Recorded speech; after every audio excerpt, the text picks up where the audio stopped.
প্রচণ্ড শব্দে আ বলে আর্তনা করে ইসমাম পেটে হাত চেপে ধরে। 3টা বই হাতে পরি পিছন থেকে তাকাতে তাকাতে ছুটে আসলেন। যে গতি নিয়ে পরি ছুটল তাকে ধাক্কা লেগে হাতের বইগুলো ইসমামের পেটে লাগে। পেটে হাত চেপে ইসমাম 3 পা পিছিয়ে যায়। মনে হচ্ছে রাতের খাবার সবটা এমনি বেরিয়ে যাবে। নিজেকে ধাতস্থ করে ইসমাম চেঁচিয়ে বলে ওঠে, চোখ কোথায় নিয়ে ছোট? আর এভাবে ছুটলে কেন? অদ্ভুত। যে ভয়ে পরি ছুটেছিল ইসমামের ধমক খেয়ে সেই ভয়ের কথা পরি ভুলে গিয়েছে। এখন তার ভয় আরেকটা, আগামী 5 মিনিট এই লোকটাকে থেকে কঠিন কঠিন কিছু কথা শুনতে হবে। ইসমাম তার দিকে চোখ রাঙানি তাকিয়ে থাকে। পরি একটা ঢোক গিলে ফেলে। ইসমাম গম্ভীর কণ্ঠে বলে, সার তাড়া করছিল নাকি তোমার? অদ্ভুত মেয়ে, আসলে ভয় পেয়েছিলাম তাই ছুটছিলাম। আমতা আমতা করে জবাব দেয় পরি। ভয় পেয়েছিলে মানে? কিসের ভয়? ভূতের? পরির মুখে ভূতের কথা শুনে ইসমাম প্রচণ্ড বিরক্ত হয়ে যায়। চাপা স্বরে চেঁচিয়ে বলে, ডিসকাস্টিং! তুমি একটা মেডিকেল স্টুডেন্ট হয়ে এসব কথা বলছো? পরি নিচু স্বরে বলে, লাইব্রেরির পাশে ঘর থেকে কেমন শব্দ আসছিল। শব্দ আসতেই পারে, তাই বলে ভূত ভেবে নিবে? পরি একটা ঢোক গেলে বলে, ওই ঘরে কে থাকতো জানেন? কে? ইসমাম ধমকে সুরে বলে, আপনার 2 নাম্বার চাচি। 2 নাম্বার চাচি মানে? ইশতিয়াক মির্জার দ্বিতীয় স্ত্রী মারুফা, যাকে আপনার চাচা তুলে এনে বিয়ে করেছিল। অনেক অত্যাচার করতো তাকে। এক পর্যায়ে সে বিষ খেয়ে মরে গিয়েছিল। এসব আমার জন্মের আগের কাহিনী। তো এতদিন তো মারুফা চাচি ভূতও মরে ভূত হয়ে গিয়েছে। সেসব কথা এখন বলছো কেন? কোন ধরনের ফাইজলামি এগুলো? ইসমাম পরির দিকে রাগী দৃষ্টিতে তাকিয়ে আছে। পরি বলতে থাকে, সত্যি বলছি। কেমন শব্দ আসছিল? ইসমাম দাঁতে দাঁত চেপে বলে, চলো আমার সাথে। যদি ভূত না বের করতে পারছো তাহলে ওই ঘর বন্ধ করে দিয়ে আসবো তোমাকে। যাবো না। চলো। পরি মুখটা একটুখানি করে ইসমামের পিছু পিছু যায়। ঘরের দরজা খোলা ছিল। ইসমাম পরির দিকে তাকিয়ে বলে, তুমি এখানে দাঁড়াও, আমি ভূত নিয়ে বাইরে আসছি। নড়বে না এখান থেকে। ভিতরে ঢুকে লাইটের সুইচ টিপে দিতেই বিছানার উপর ঈশিতা বিড়ালটাকে লেজ নাড়াতে দেখা যায়। ইসমাম এগিয়ে গিয়ে বিড়ালটাকে কোলে তুলে বেরিয়ে আসে। পরির সামনে দাঁড়িয়ে গম্ভীর কণ্ঠে বলে, এই যে তোমার ভূত, স্টুপিড মেয়ে। তখনই ঈশিতা এসে দাঁড়িয়ে ওদের দিকে তাকিয়ে বলে, কি হয়েছে ইসমাম? ইসমাম ঈশিতার দিকে তাকিয়ে গম্ভীর কণ্ঠে বলে, যেমন স্টুপিড তোর এই বিড়ালটা, তেমন স্টুপিড তোর এই সখী। দুটাকে আমার সামনে থেকে নিয়ে বিদেয় হ। ঋতু শরীরটা সকাল থেকে খুব খারাপ। বেশ কয়েকবার বমি হয়েছে। এখন বিছানা ওদিকে ফিরে শুয়ে আছে। ইলহাম কিছুক্ষণ ঋতুর দিকে তাকিয়ে থেকে বলে, ডাক্তারের কাছে চলো, নাকি ডাক্তার বাড়িতে ডাকবো? ঋতু ঘুরে ইলহামের দিকে তাকিয়ে বলে, প্রয়োজন নেই, আমি ঠিক আছি, আপনি অফিসে যান। ইলহাম বিছানার এক পাশে বসে পড়ে। কিছুক্ষণ পর বলে ওঠে, এই মাসে পিরিয়ড হয়েছিল তোমার? ঋতু কিছুক্ষণ নিজের স্বামীর দিকে তাকিয়ে থেকে মাথা নাড়ায়। ইলহাম বলে, চলো টেস্ট করবে, রেডি হও। কেন? অ্যাবর্শন করানো খুব তাড়া বুঝি? কাঁপা কাঁপা গলায় বলে ওঠে ঋতু। ইলহাম কিছুক্ষণ ঋতুর মুখের দিকে তাকিয়ে থাকে। হঠাৎ করে খুব খারাপ লাগছে ঋতুর কথাটা শুনে। আগে হলে অনেক বকাঝকা করে দিত মুখের ওপর কথা বলার অপরাধে। আজ পারছে না। ঋতু অসুস্থ শরীর নিয়ে উঠে বসে। নিচু স্বরে বলে, ইহানকে জন্ম দিয়ে আপনার ভালোবাসা পাইনি। দ্বিতীয় বাচ্চা পৃথিবীতে এলে আপনি হঠাৎ আমার ভালোবাসবেন এমনটা আমি ভাবি না। আমি নিয়মিত ওষুধ খাই, কোনো বাচ্চা আসেনি পেটে। প্রতি মাসে পিরিয়ড হতে একটু দেরি হয় আমার। ইলহাম উঠে দাঁড়ায়। পেছন থেকে ঋতু বলে ওঠে, ওই মেয়েটার মধ্যে কি এমন ছিল যেটা আপনার স্ত্রীর মধ্যে আপনি পাননি? আমাকে 1 বছর পর বাড়ি থেকে বের করে দেওয়ার আগে এই প্রশ্নের উত্তরটা একটু দিবেন? ইলহাম কয়েক মুহূর্ত চুপ করে দাঁড়িয়ে থেকে সেখান থেকে চলে যায়। তুমি রেডি হয়ে নিচে এসো, আমি অপেক্ষা করছি, তোমাকে হসপিটালে পৌঁছে দেব। স্বামীনের কথা শুনে আলোক কপাল কুঁচকে ফেলে। গম্ভীর কণ্ঠে বলে, প্রয়োজন নেই, আমি রিক্সা নিয়ে চলে যাব। রিক্সা ভাড়া আছে তোমার কাছে? আমার ধারণা নেই। রিক্সাওয়ালা তোমার চেহারা দেখে তোমাকে রিক্সা ওঠাবে না। এতটা সুন্দরী নয় তুমি। স্বামীন কথাটি বলে অন্যদিকে মুখ ঘুরিয়ে ঠোঁট টিপে হাসে। আলো স্বামীর দিকে তাকিয়ে থাকে। তার চোখ মুখ ফ্যাকাশে। শামিন আলোর দিকে তাকিয়ে বলে, নিচে অপেক্ষা করছি, তাড়াতাড়ি এসো। যদি হসপিটালে যেতে চাও তো। শামিন চলে যায়। আলো মলিন মুখে খোলা চুলগুলো খোপা বেঁধে নিয়ে ডান কাঁধে শাড়ির আঁচল উঠিয়ে নিয়ে ঘর থেকে বের হয়। করিডোরে সিঁড়ির কাছে ইহান বল নিয়ে খেলছে। এই মাথা থেকে ও মাথা ছোটাছুটি করছে। আলো বের হতে ইহানের বলটা এসে তার গায়ে লাগে। আলো গম্ভীর কণ্ঠে বলে, এখানে এভাবে বাদরামি করছো কেন ছেলে? সিঁড়ি থেকে পড়তে চাও? ইহান আলোকে দেখে চোখ মুখ কুঁচকে সিঁড়ি বেয়ে নামতে থাকে। আলো তার পিছু পিছু নামছে। ইহান আলোকে দেখিয়ে দেখিয়ে ইচ্ছে করে লাফিয়ে লাফিয়ে নামছে। পেছন থেকে আলো গম্ভীর কণ্ঠে বলে, ঠিকভাবে হাঁটো, পড়ে যাবে। ইহান বেশি করে লাফাতে থাকে। হুট করে পা পিছলে 2 ধাপ নিচে পড়ে যেতেই আলো দ্রুত পায়ে সিঁড়ি ভেঙে নেমে ইনহানকে ধরতে গেলে সে পা পিছলে পড়ে যায়। বিকট একটা শব্দ হয়। ঘটনা আকস্মিকতায় শামিন উঠে দাঁড়িয়ে যায়। ইনহাম নিজের জায়গায় দাঁড়িয়ে চোখ বড় বড় করে আলোকে দেখছে। আলো হাত দিয়ে নিজের পা চেপে ধরে চাপা স্বরে কোকিয়ে যাচ্ছে। যন্ত্রণা তার পুরো মুখমণ্ডল নীল রং ধারণ করছে। লিভিং রুমে থাকা সবাই ছুটে আসে। শামিন এসে নিচু হয়ে ঝুঁকে বসে। উৎকণ্ঠা নিয়ে বলে, কোথায় লেগেছে? আলো কোনো উত্তর দিতে পারে না। উত্তর দেওয়ার মতো পরিস্থিতিতে সে নেই। যন্ত্রণার তীব্রতা বাড়ছে। ইসমাম দাঁড়িয়ে আছে। শামীমের দিকে তাকিয়ে বলে, সম্ভবত পায়ে ভাইয়া। শামিন আলোর পায়ে হাত দিলেও সে উচ্চস্বরে আর্তনা করে ওঠে। পেছন থেকে ফুলির মা বলে, ভেঙে গেছে নাকি ভাইজান?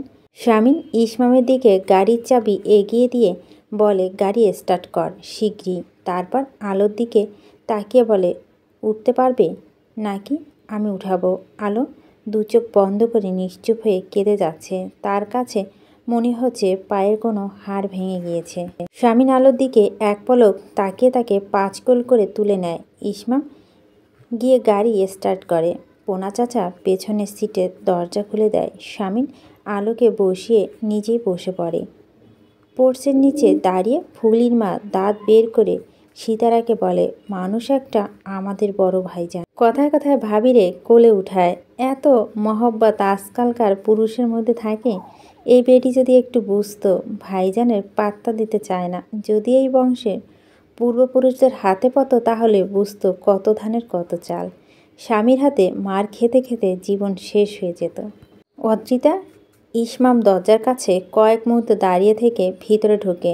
আলোর বেডের পাশে নির্দিষ্ট দূরত্ব বজায় রেখে একটা চেয়ার টেনে বসে। আলোর ডান পায়ের গোড়ালিতে প্লাস্টার করে দিয়েছে ডাক্তার। খুব বেশি মারাত্মক না হলেও বেশ কিছুদিন ভোগাবে আলোকে। ইসমাম নিচু স্বরে বলে, হাঁটো কিভাবে তুমি? সিঁড়ি থেকে যখন পড়ছিলে মনে হচ্ছিল একটা পিংপং বল গড়িয়ে পড়ছে। আলো কোনো উত্তর না দিয়ে ইসমামের দিকে তাকিয়ে থাকে। ইসমাম ম্লান হেসে বলে, ভাইয়া তোমায় খুব কেয়ার করে। অবশ্য ভাইয়া এমনই, যাদের সে আপন মনে করে তাদের সবাই খুব কেয়ার করে। আমি আর ইস্যু যখন জন্মাই তখন থেকে মায়ের শরীরটা হঠাৎ খুব খারাপ হতে শুরু করে। বছরে 8 মাসে অসুস্থ থাকতো। ভাইয়া আমাকে আর ইস্যুকে দেখভাল করতো। বলতে গেলে সেজন্য মায়ের পরে ভাইয়ার সাথে আমার সখ্যতা বেশি। এসব কথা আমাকে বলছো কেন? ঠান্ডা গলায় বলে আলো। ইসমাম আলোর দিকে তাকিয়ে বলে, দেখো ভাইয়া তোমাকে খুব ভালো রাখবে, বোঝাই যাচ্ছে। আমাকে সান্ত্বনা দিচ্ছ? না, নিজেকে দিচ্ছি। আলো ইসমামের চোখের দিকে তাকিয়ে থাকে। ইসমাম কিছু সময় চুপ থেকে বলে ওঠে, আমার একটা প্রিয় মানুষ আমার আরেকটা প্রিয় মানুষের কাছে ভালো থাকবে, যত্নে থাকবে, নিরাপদ থাকবে। এটা আমার কাছে অনেক বড় একটা সান্ত্বনা অদ্রিতা। আলো ইসমামের কথায় কিছুক্ষণ চুপ করে থেকে বলে, বিয়ে করে নাও ইসমাম, একটা ভালো মেয়ে দেখে বিয়ে করে নাও। ইসমাম হেসে ফেলে। আলোর দিকে তাকিয়ে বলে, ভাবিগিরি দেখাচ্ছ? তুমিও তো ভাইয়ের হনুমানগিরি করো, ভাইয়ের দালালি করো। ইসমাম চুপ হয়ে যায়।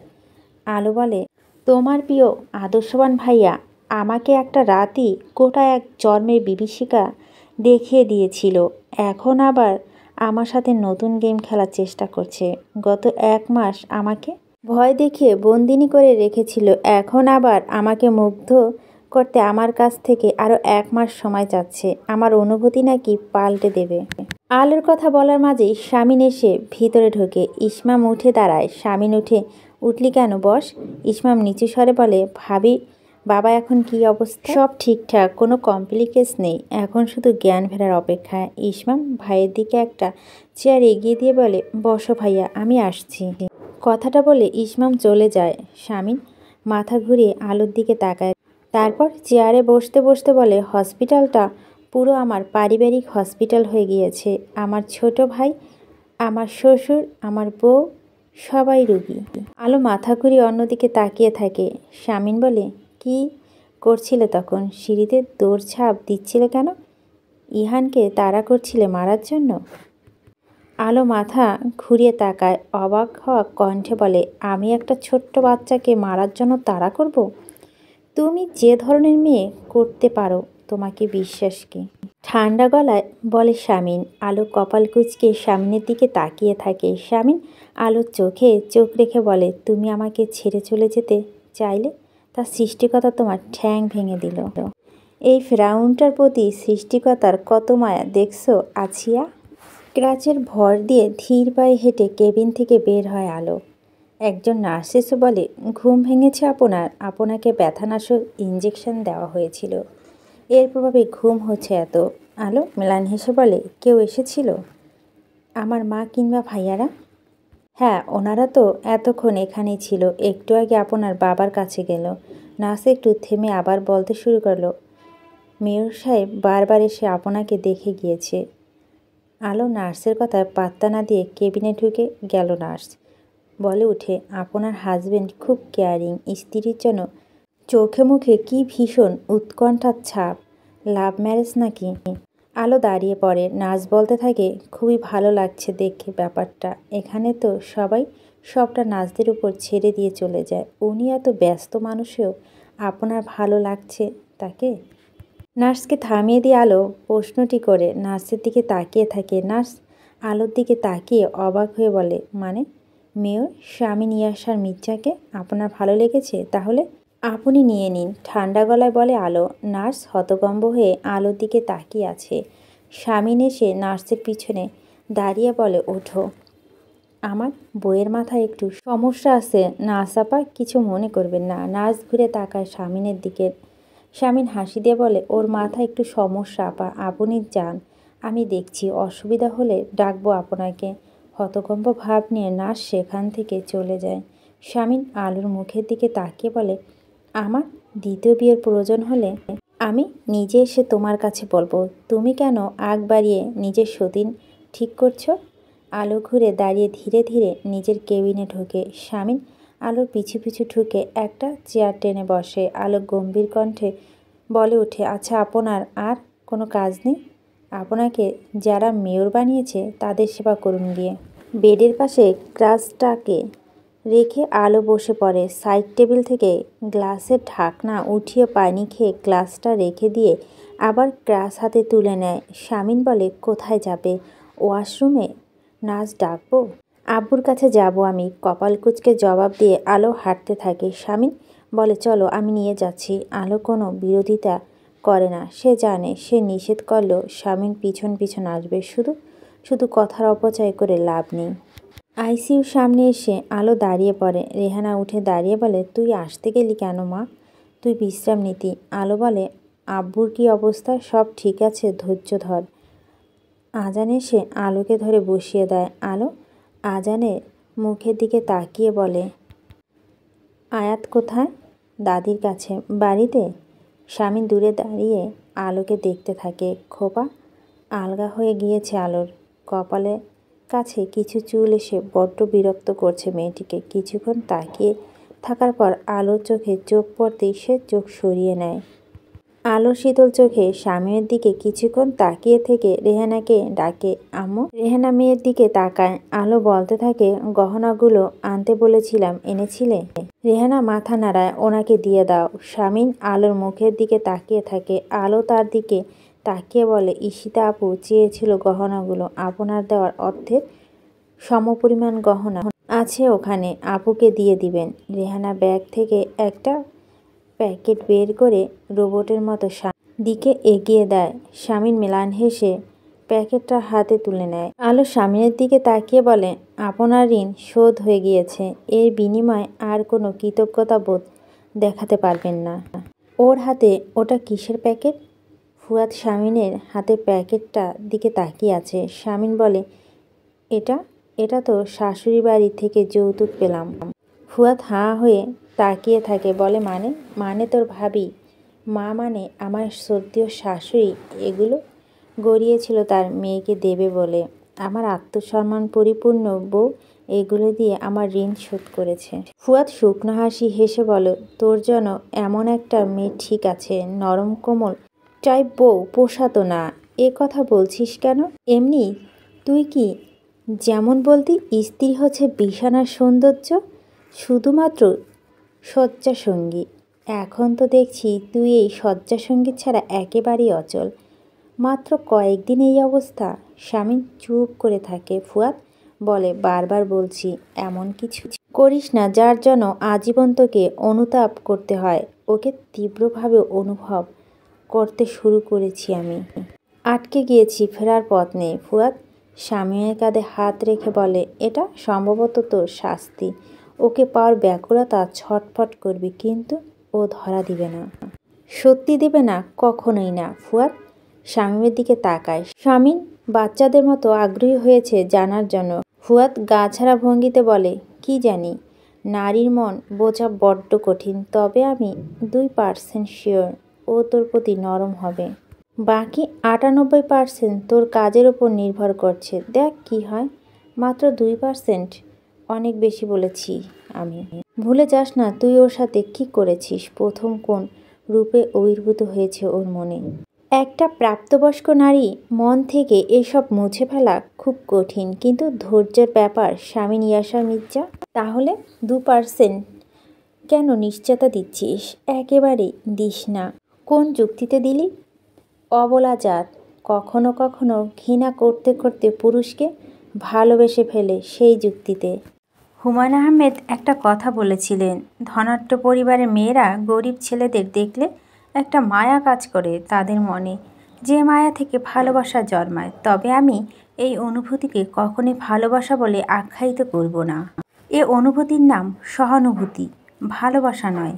ঈশিতা কিছুক্ষণ শান্তর মেসেজটা দেখে তাকিয়ে থাকে। উত্তরে কিছু সাজিয়ে লিখেও ফেলে, কিন্তু অনুবাদিতা মুছে ফেলে অফলাইনে চলে যায়। 2 মিনিট পর শান্তর ফোন আসে তার ফোনে। ঈশিতা ফোনটা রিসিভ করবে না করেও রিসিভ করে কানে ধরে চুপ করে থাকে।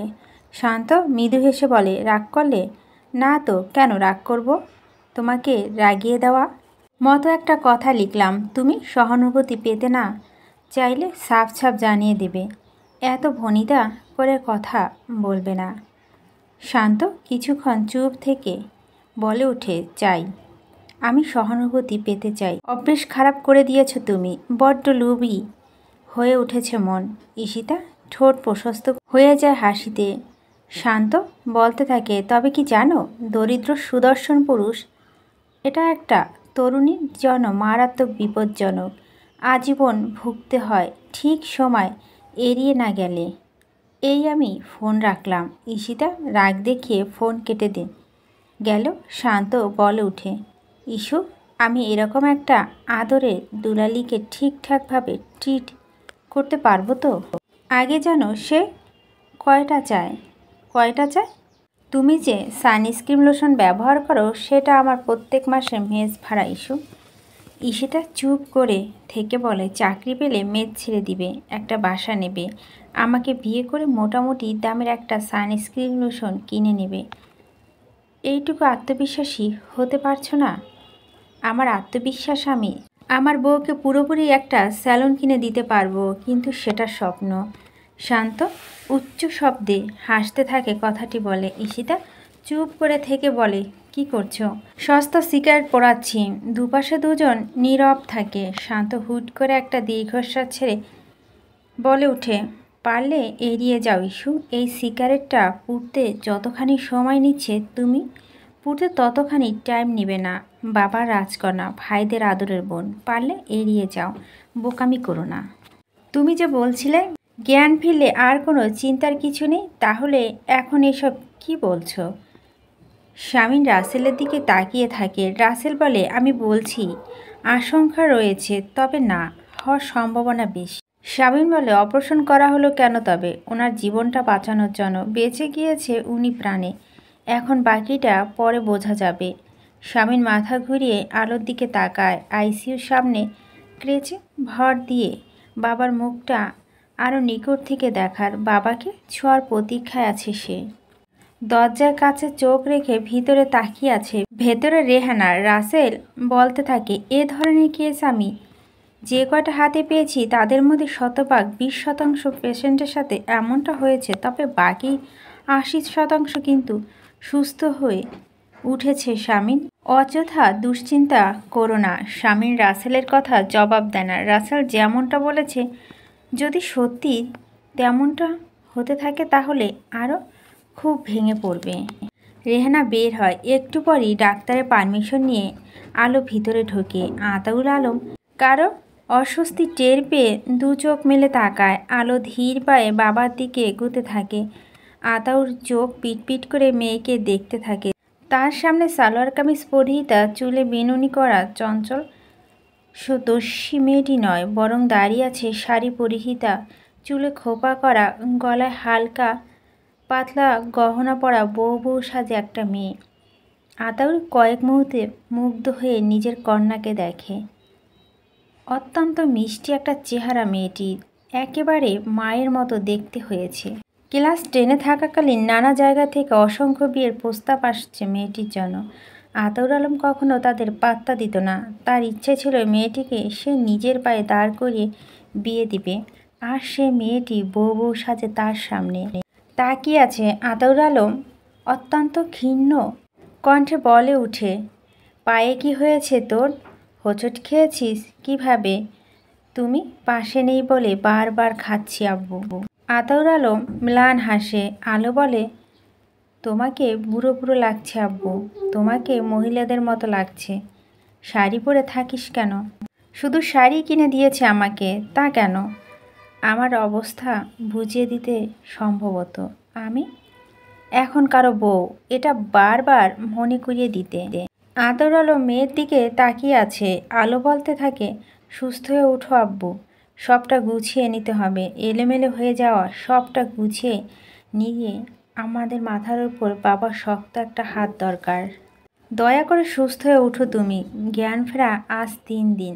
আতাউর আলমের জেনারেল ক্যাবিনে শিফট করে দেওয়া হয়েছে। কাল পরশুর মধ্যে বাড়িতে নিয়ে যাওয়া হবে তাকে। রাত এতটা গভীর নয়।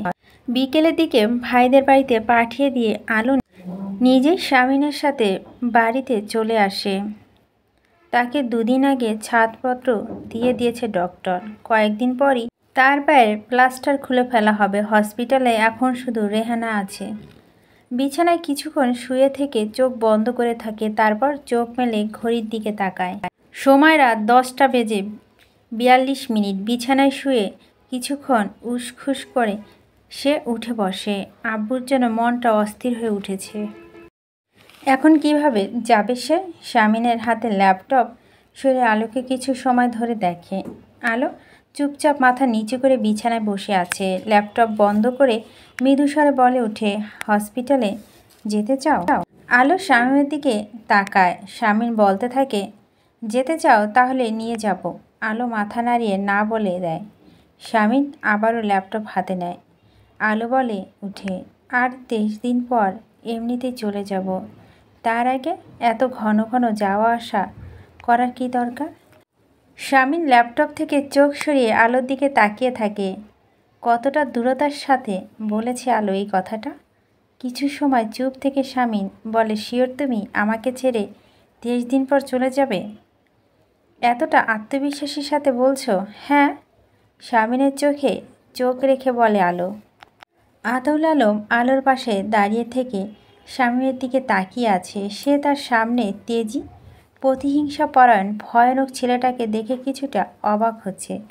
শামিনের চোখে মুখে আগের হিংস্রতা সে দেখতে পাচ্ছে না। কদিন আগেও যা দেখে সে কেঁপে উঠত, বরং তার সামনে একজন অস্বাভাবিক বিনয়ী একজন লোককে সে দেখেছে।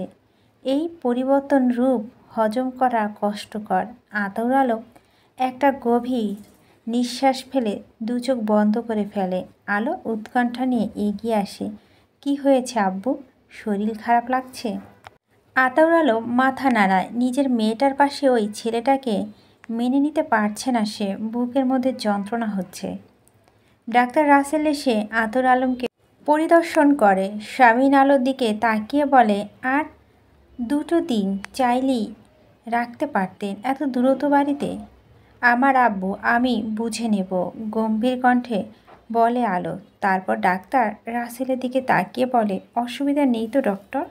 ডক্টর রাসেল মাথা নাড়ায়, একটা হাসি দিয়ে বলে, অসুবিধা নেই, তবে খুব সাবধানে। আলো মাথা নাড়ায়। শামিন চুপচাপ আলোকে দেখে।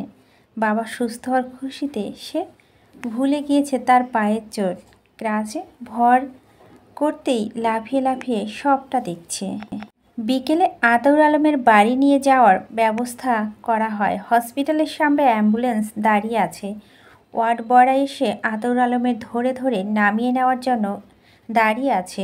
আলো বাবার পাশে বসে বাবাকে জড়িয়ে ধরে রেখেছে। বাপ বেটি চোখ বন্ধ করে আছে। স্বামী দূরে দাঁড়িয়ে এই অদ্ভুত সুন্দর দৃশ্যটা দেখতে থাকে।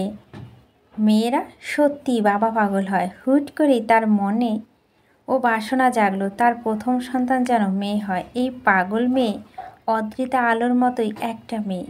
কথাটা চিন্তা করে স্বামী মনে মনে ভীষণ লজ্জা পেয়ে যায়। মনে মনে নিজেই বলে, বউ থাকবে কি থাকবে না তারই গ্যারান্টি নেই। তুই এদিকে বাচ্চার স্বপ্ন দেখেছিস স্বামী আসার।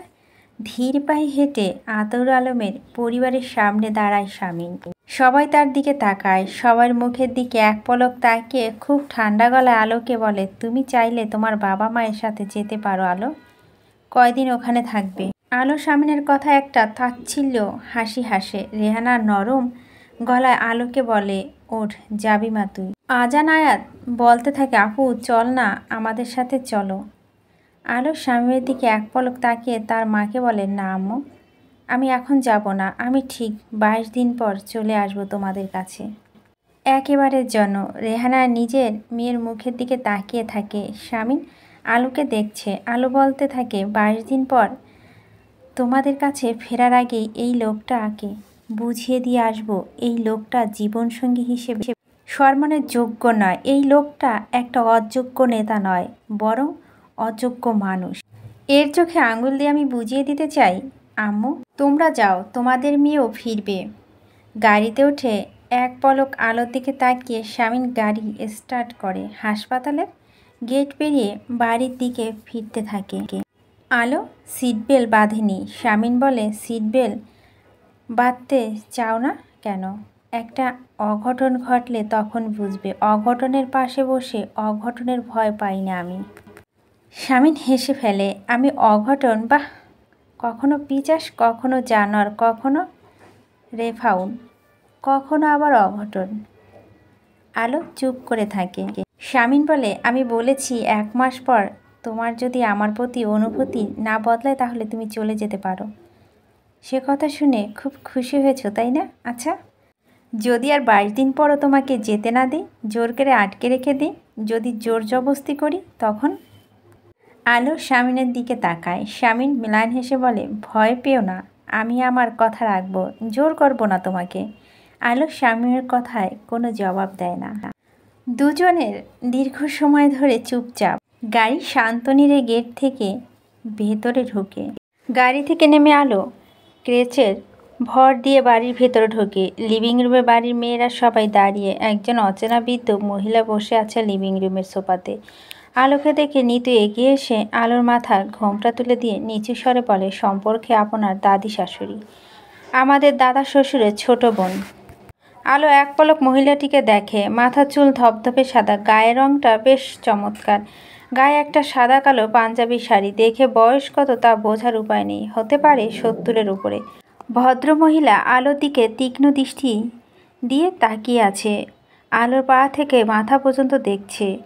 স্বামী লিভিং রুমে এসে মহিলাকে দেখে হাসি মুখে এগিয়ে যায়। তারপর কুশল বিনিময় করে। ভদ্রমহিলার নাম ইলোরা মির্জা। তিনি মাথা ঘুরিয়ে আবারও আলোকে দেখে, তারপর শামীমের দিকে তাকিয়ে বলে, ল্যাংড়া বউ, কিন্তু কেউ তো কিছু বলল না। শামীম থতমত মুখ নিয়ে আলোর দিকে তাকায়, তারপর তার দাদির দিকে ফিরে বলে, পায়ে চোট পেয়েছে দাদি।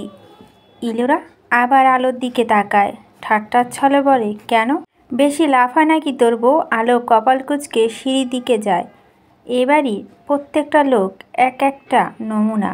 এই নতুন নমুনাটা আবার কোথা থেকে উদয় হলো কে জানে। আলোকে যেতে দেখে ইলোমা বলে উঠে, কেমন মেয়ে, মুরব্বীদের দেখেও সালাম দেয় না। শামীম দাদির হাত চেপে ধরে চুপ করিয়ে দেয়। আলো ধীরে ধীরে উপরে উঠতে থাকে। ইলোরা শামীমের দিকে তাকিয়ে বলে, কি কেমন মেয়েটা? বিয়ে করবি না বলে কেমন মেয়ে বিয়ে করলি? তুই তো জানো সবটা। কিছু মনে করো না দাদি। নরম গলায় ইলোরাকে বলে শামীম। ভাবি, আপনার খাবার কি ঘরে পাঠিয়ে দেব? আলো ঘুরে তাকায়। সীতারা দরজার বাইরে দাঁড়িয়ে বলে। গ্লাসটা হাতে তুলে নিয়ে গম্ভীর কণ্ঠে বলে, দরকার নেই, আমি আসছি। সীতারা চলে যায়। শামীম ল্যাপটপ থেকে চোখ সরে আলোর দিকে তাকায়, তারপর বলে, উঠে, বাড়িতে যিনি এসেছেন তিনি একজন মুরব্বী, রেসপেক্ট ডিজার্ভ করেন। আলো, রেসপেক্ট? আমি মানুষ ব্যবহার দেখে করি। ওনার কথাবার্তার ধরন দেখে মনে হয়নি উনি ওসবের যোগ্য। শামীম বলে, ঠিক আছে, আর যাই করো গালাগালি শুরু করে দিও না। অন্তত দুদিনের জন্য ডাক্তার দেখাতে এসেছে এখানে। আলো কিছু না বলে নিচে নেমে আসে। খাবার টেবিলে বসতেই ফুলির মা তার খাবার বেড়ে দেয়। টেবিলে মুখোমুখি বাড়ির সবাই খেতে বসেছে। আলো চুপচাপ খেয়ে নিচ্ছে। ইলোরা কিছুক্ষণ আলোকে দেখে ঋতুর দিকে তাকিয়ে বলে, শামীম খেয়েছে? ঋতু মাথা নাড়ায়। ইলোরা সরাসরি আলোর দিকে তাকিয়ে গম্ভীর কণ্ঠে বলে, স্বামীর আগে আগে খেয়ে নেওয়া রীতি চালু হয়েছে এই মির্জা বাড়িতে বুঝি। আলো সেদিকে ভ্রুক্ষেপ না করে খেতে থাকে। এমন সময় শামীম এসে দাঁড়ায় সেখানে। একে একে প্রায় সবাই খাওয়া শেষ করে উঠে যায়। শামীম একটা খালি চেয়ার টেনে বসে পড়ে। এক পলক আলোর দিকে তাকায় সে।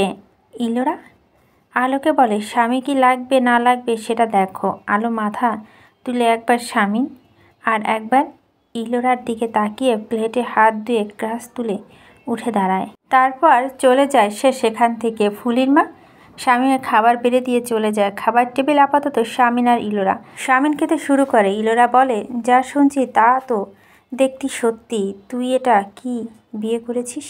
শামীম চুপচাপ খেয়ে যাচ্ছে। ইলোরা ধমকে সুরে বলে, এখন আমাকে মির্জাবাড়ির ছেলেদের শিখিয়ে দিতে হবে কিভাবে বউ নিয়ন্ত্রণ রাখতে হয়। শামীম খাওয়ার রেখে ইলোরার দিকে তাকায়, ঠান্ডা গলায় বলে, আমি কাউকে নিয়ন্ত্রণ আনতে চাই না দাদি। তো ওটাকে দিয়ে কি করবি? সংসারে মন নেই? অহংকারী দেমাগি মেয়ে, তোকে দাম দেয় না। বউ আমার থাকবে কি থাকবে না সে নিশ্চয়তা নেই, আর তুমি বলছো দাম দেওয়ার কথা। ইলোরা শামীমের দিকে তাকিয়ে থাকে। শামীম হেসে ফেলে। ইলোরার দিকে তাকিয়ে বলে, সংসারে মন লাগানোর টিপস দাও তুমি। এক কাজ কর, আবার আসার সময় তোমাদের বাড়ি ওখান থেকে তাবিজ নিয়ে এসো আমার বউয়ের জন্য। সংসার মন লাগিয়ে দেওয়া আমার বউয়ের, যাতে আমাকে ছেড়ে না চলে যায়। কথাটি বলে শামীম হাসতে থাকে। ইলোরা গম্ভীর কণ্ঠে বলে, ফাজলামি করিস না, তাবিজ লাগবে না। এসব তেজি মেয়েদের শুরুতে কামড় ভেঙে দিতে হয়, তাহলেই সংসারে মন লেগে যায় এদের। শুরুতেই পায়ে শিকল পরিয়ে দিলে আর পালাতে পারবে না। শামীম খেতে খেতে বলে, তা কিভাবে? এই শিকলটা আবার কি? একটা বাচ্চা দিয়ে দে পেটে, দেখবি সংসারে মন না লেগে কই যায়। কথাটা শুনে বিষম খেয়ে যায় শামীম। কাশতে কাশতে হতকম্ব হয়ে ইলোরার দিকে তাকিয়ে থাকে।